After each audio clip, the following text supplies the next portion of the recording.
Peace. So, I've been thinking, doing a lot of thinking, and I came to a conclusion that since President Obama has been in office, it's been very, very difficult for brothers to work. You understand what I'm saying? Especially those who have education, have high degrees, high learning or whatever. Brothers are working, but brothers aren't working. You understand what I'm saying? And, when you look at it, I find it to be kind of crazy because I see that this is a systematic attack on us, specifically on us.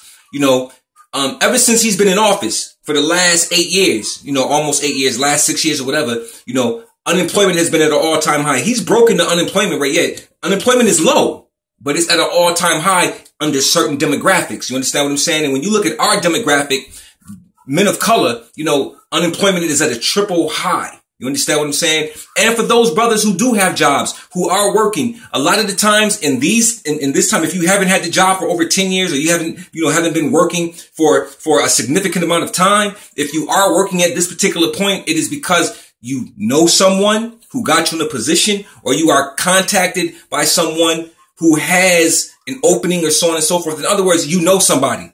You didn't get in on your merit. You understand what I'm saying? You didn't get in on your skills. You got in because somebody knew you knew somebody, and they was able to slide you through the door. Now, what also I see is that because he's been in office, I'll also see that hate groups have risen by 700% in this country. Therefore, when hate groups rise in that manner, there is also conversation that's discussed amongst these particular types of groups, organizations, so on and so forth. So they have, and these types of groups are filled with people who have what we call status.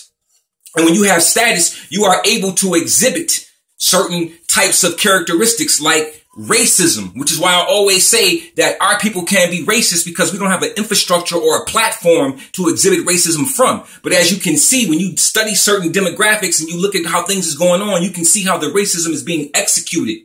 You understand? From employment, from housing, and so on and so forth. There are different avenues how the racism is being exploited, but one of them is that it's employment. They are not hiring us, but what they will do, they will hire our sisters, hire them quick and put them in great positions, which is fine. But the problem becomes that once these sisters get these positions, many of them forget about the condition that we're in. And when brothers come and they have to interview them for jobs or so on and so forth, they usually will shoot them away, shoot them down, because they know, subconsciously, they know if me being here and I pull this brother in, it's going to possibly affect my position or my job. So they know to get through to us, you have to get through to our woman. And once you got her and you push her a certain way, not only do you got her, but you got the children. You know what I'm saying? Because she's the first teacher. So therefore, when you look at the big picture, you understand what I'm saying? Brothers are unemployed because of a systematic attack on us due to the fact that we have a president that looks like us. Now, people say, "Oh, brother, you reaching, you going too far out the way and blah, blah, blah." No, I'm not reaching. I've had these experiences personally, and I'm talking to other brothers who've had these same experiences. You understand what I mean? So I'm discussing this and I'm putting it in the air. You understand? So you can get a better understanding of where I'm coming from when I make these types of statements, because these statements that I'm making are based on actual fact from my own experience as well as other people's experience. Now, within the last 2 years, I probably put in about 300 job applications, literally in my town and other places.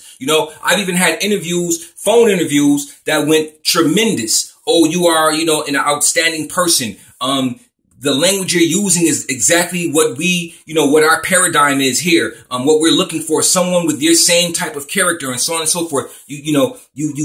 Great interview, great phone interview till they see me in person.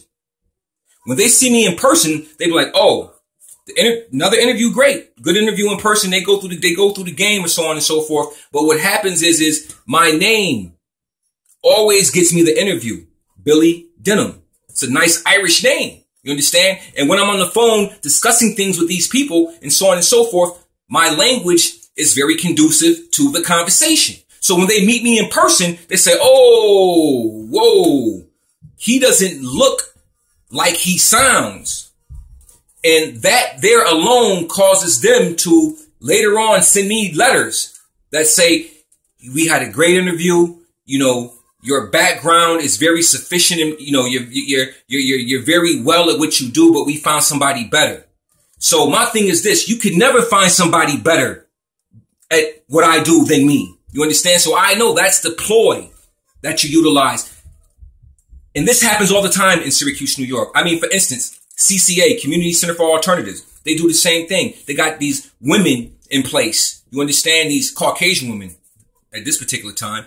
And they're still there. And they weigh the options on who they want to bring in because, see, they deal with incarceration. They deal with drugs. They deal with drug abuse, incarceration, and ex-felons and so on and so forth, and placing them back into society, transitioning and things of that nature. So what happens is they interview people for positions to deal with this community. You understand? But it never goes that way because they never hire the grassroots that could actually aid and abet these brothers and move them into a better situation because we come from the same environment. What it does is they want to create the system of recycling the system. They want to keep recycling it.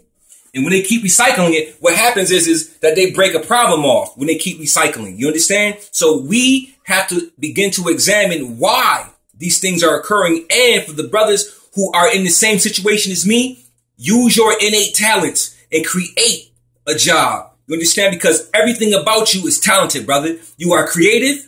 You know what I'm saying? You are a genius and you must use your genius. And sisters, do not let the system use you. Do not go to work and talk to your boss like he's a king and come home and talk to your man like he's a serf or a slave or something, because that is the condition. You understand? So on that note, I'm going to say peace.